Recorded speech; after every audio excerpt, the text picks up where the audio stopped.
امام مالک رحمۃ اللہ علیہ نے نافع اور عبداللہ ابن دینار سے خبر دی اور انہیں حضرت عبداللہ بن عمر رضی اللہ عنہ نے کہ ایک شخص نے نبی کریم صلی اللہ علیہ وسلم سے رات میں نماز کے متعلق معلوم کیا تو آپ صلی اللہ علیہ وسلم نے فرمایا کہ رات کی نماز 2 رکعت ہے، پھر جب کوئی صبح ہو جانے سے ڈرے تو 1 رکعت پڑھ لے، وہ اس کی ساری نماز کو طاق بنا دے گی۔ صحیح بخاری حدیث نمبر 990۔ نافع سے روایت ہے کہ عبداللہ بن عمر رضی اللہ عنہ وتر کی جب 3 رکعتیں پڑھتے تو 2 رکعت پڑھ کر سلام پھیرتے، یہاں تک کہ ضرورت سے بات بھی کرتے۔ صحیح بخاری حدیث نمبر 991۔ عبداللہ بن عباس رضی اللہ عنہ نے خبر دی کہ آپ ایک رات اپنی خالہ ام المومنین میمونہ رضی اللہ عنہا کے یہاں سوئے۔ آپ رضی اللہ تعالی عنہ نے کہا کہ میں بستر کے عرض میں لیٹ گیا اور رسول اللہ صلی اللہ علیہ وسلم اور آپ صلی اللہ علیہ وسلم کی بیوی لمبائی میں لیٹیں۔ آپ صلی اللہ علیہ وسلم سو گئے۔ جب آدھی رات گزر گئی یا اس کے لگ بھگ تو آپ صلی اللہ علیہ وسلم بیدار ہوئے۔ نیند کے اثر کو چہرے مبارک پر ہاتھ پھیر کر آپ نے دور کیا۔ اس کے بعد آل عمران کی 10 آیتیں پڑھیں۔ پھر ایک پرانی مشک پانی کی بھری ہوئی لٹک رہی تھی۔ آپ صلی اللہ علیہ وسلم اس کے پاس گئے اور اچھی طرح وضو کیا اور نماز کے لیے کھڑے ہو گئے۔ میں نے بھی ایسا ہی کیا۔ آپ صلی اللہ علیہ وسلم پیار سے اپنا داہنا ہاتھ میرے سر رکھ کر اور میرا کان پکڑ کر اسے ملنے لگے۔ پھر آپ صلی اللہ علیہ وسلم نے 2 رکعت نماز پڑھی، پھر 2 رکعت، پھر 2 رکعت، پھر 2 رکعت، پھر 2 رکعت، پھر 2 رکعت، سب 12 رکعتیں، پھر 1 رکعت وتر پڑھ کر آپ لیٹ گئے، یہاں تک کہ مؤذن صبح صادق کی اطلاع دینے آیا تو آپ صلی اللہ علیہ وسلم نے پھر کھڑے ہو کر 2 رکعت سنت نماز پڑھی، پھر باہر تشریف لائے اور صبح کی نماز پڑھائی۔ صحیح بخاری حدیث نمبر 992۔ عمرو بن حارث نے خبر دی، ان سے عبد الرحمن بن قاسم نے اپنے باپ قاسم سے بیان کیا اور ان سے حضرت عبداللہ بن عمر رضی اللہ عنہ نے بیان کیا کہ رسول اللہ صلی اللہ علیہ وسلم نے فرمایا، رات کی نمازیں 2 رکعتیں ہیں، اور جب تو ختم کرنا چاہے تو 1 رکعت وتر پڑھ لے، جو ساری نماز کو طاق بنا دے گی۔ قاسم بن محمد نے بیان کیا کہ ہم نے بہت سوں کو 3 رکعت وتر پڑھتے بھی پایا ہے، اور 3 یا 1 سب جائز ہیں، اور مجھ کو امید ہے کہ کسی میں قباحت نہ ہوگی۔ صحیح بخاری حدیث نمبر 993۔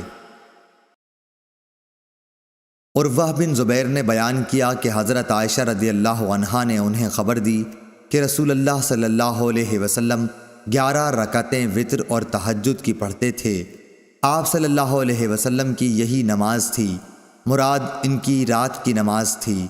آپ کا سجدہ ان رکعتوں میں اتنا لمبا ہوتا تھا کہ سر اٹھانے سے پہلے تم میں سے کوئی شخص بھی 50 آیتیں پڑھ سکتا، اور فجر کی نماز فرض سے پہلے آپ سنت 2 رکعتیں پڑھتے تھے۔ اس کے بعد ذرا دیر داہنے پہلو پر لیٹے رہتے، یہاں تک کہ مؤذن بلانے کے لیے آپ کے پاس آتا۔ صحیح بخاری حدیث نمبر 994۔ انس بن سیرین نے بیان کیا، کہا کہ میں نے ابن عمر رضی اللہ تعالی عنہ سے پوچھا کہ نماز صبح سے پہلے کی 2 رکعتوں کے متعلق آپ کا کیا خیال ہے؟ کیا میں ان میں لمبی قرأت کر سکتا ہوں؟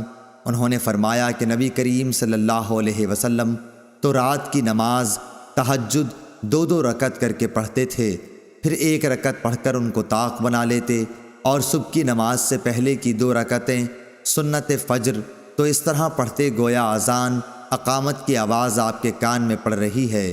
حماد کی اس سے مراد یہ ہے کہ آپ صلی اللہ علیہ وسلم جلدی پڑھ لیتے۔ صحیح بخاری حدیث نمبر 995۔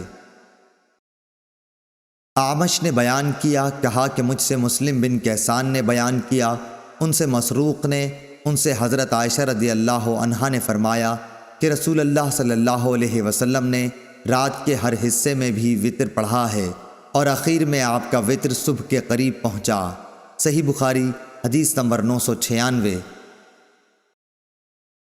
ہشام بن عروہ نے بیان کیا، کہا کہ مجھ سے میرے باپ نے عائشہ رضی اللہ عنہا سے بیان کیا کہ آپ نے فرمایا نبی کریم صلی اللہ علیہ وسلم تہجد کی نماز پڑھتے رہتے اور میں آپ صلی اللہ علیہ وسلم کے بستر پر عرض میں لیٹی رہتی۔ جب وطر پڑھنے لگے تو مجھے بھی جگا دیتے اور میں بھی وطر پڑھ لیتی۔ صحیح بخاری حدیث نمبر 997۔ یحییٰ بن سعید نے بیان کیا، ان سے عبید اللہ عمری نے، ان سے نافع نے عبداللہ بن عمر رضی اللہ عنہ سے بیان کیا، اور ان سے نبی کریم صلی اللہ علیہ وسلم نے فرمایا کہ وطر رات کی تمام نمازوں کے بعد پڑھا کرو۔ صحیح بخاری حدیث نمبر 998۔ امام مالک نے بیان کیا، انہوں نے ابو بکر بن عمر بن عبد الرحمن بن عبداللہ بن عمر بن خطاب سے بیان کیا، اور ان کو سعید بن یسار نے بتلایا کہ میں عبداللہ بن عمر رضی اللہ عنہ کے ساتھ مکے کے راستے میں تھا۔ سعید نے کہا کہ جب راستے میں مجھے طلوع فجر کا خطرہ ہوا تو سواری سے اتر کر میں نے وطر پڑھ لیا، اور پھر عبداللہ بن عمر رضی اللہ عنہ سے جا ملا۔ آپ نے پوچھا کہ کہاں رک گئے تھے؟ میں نے کہا میں اب صبح کا وقت ہونے ہی والا تھا، اس لیے میں سواری سے اتر کر وطر پڑھنے لگا۔ اس پر حضرت عبداللہ بن عمر رضی اللہ عنہ نے فرمایا کہ کیا تمہارے لیے نبی کریم صلی اللہ علیہ وسلم کا عمل اچھا نمونہ نہیں ہے؟ میں نے عرض کیا کیوں نہیں، بے شک ہے۔ آپ رضی اللہ عنہ نے بتلایا کہ نبی کریم صلی اللہ علیہ وسلم تو اونٹ ہی پر وطر پڑھ لیا کرتے تھے۔ صحیح بخاری حدیث نمبر 999۔ جویریہ بن اسما نے بیان کیا، ان سے نافع نے اور ان سے عبداللہ بن عمر رضی اللہ عنہ نے کہ نبی کریم صلی اللہ علیہ وسلم سفر میں اپنی سواری ہی پر رات کی نماز اشاروں سے پڑھ لیتے تھے، خواہ سواری کا رخ کسی طرف ہو جاتا۔ آپ صلی اللہ علیہ وسلم اشاروں سے پڑھتے رہتے، مگر فرائض اس طرح نہیں پڑھتے تھے، اور وطر اپنی اونٹنی پر پڑھ لیتے۔ صحیح بخاری حدیث نمبر 1000۔ حماد بن زید نے بیان کیا، ان سے ایوب سختیانی نے، ان سے محمد بن سیرین نے، انہوں نے کہا کہ انس بن مالک رضی اللہ عنہ سے پوچھا گیا کہ کیا نبی کریم صلی اللہ علیہ وسلم نے صبح کی نماز میں قنوت پڑھا ہے؟ آپ رضی اللہ عنہ نے فرمایا کہ ہاں۔ پھر پوچھا گیا کہ کیا رکوع سے پہلے؟ تو آپ نے فرمایا کہ رکوع کے بعد تھوڑے دنوں تک۔ صحیح بخاری حدیث نمبر 1001۔ عاصم بن سلیمان نے بیان کیا، انہوں نے کہا کہ میں نے انس بن مالک رضی اللہ عنہ سے قنوت کے بارے میں پوچھا تو آپ رضی اللہ عنہ نے فرمایا کہ دعائے قنوت حضور اکرم صلی اللہ علیہ وسلم کے دور میں پڑھی جاتی تھی۔ میں نے پوچھا کہ رکوع سے پہلے یا اس کے بعد؟ آپ نے فرمایا کہ رکوع سے پہلے۔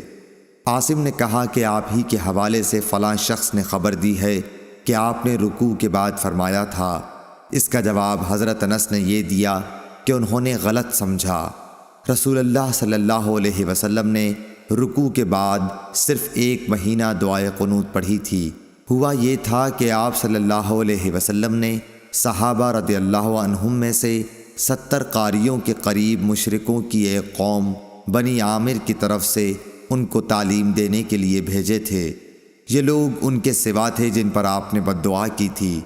ان میں اور حضرت صلی اللہ علیہ وسلم کے درمیان عہد تھا، لیکن انہوں نے عہد شکنی کی اور قاریوں کو مار ڈالا۔ تو حضرت صلی اللہ علیہ وسلم 1 مہینے تک رکوع کے بعد قنوت پڑھتے رہے، ان پر بد دعا کرتے رہے۔ صحیح بخاری حدیث نمبر 1002۔ زائدہ نے بیان کیا، ان سے تیمی نے، ان سے ابو مجلس نے، ان سے انس بن مالک رضی اللہ عنہ نے کہ نبی کریم صلی اللہ علیہ وسلم نے 1 مہینے تک دعائے قنوت پڑھی اور اس میں قبائل رعل و ذکوان پر بد دعا کی تھی۔ صحیح بخاری حدیث نمبر 1003۔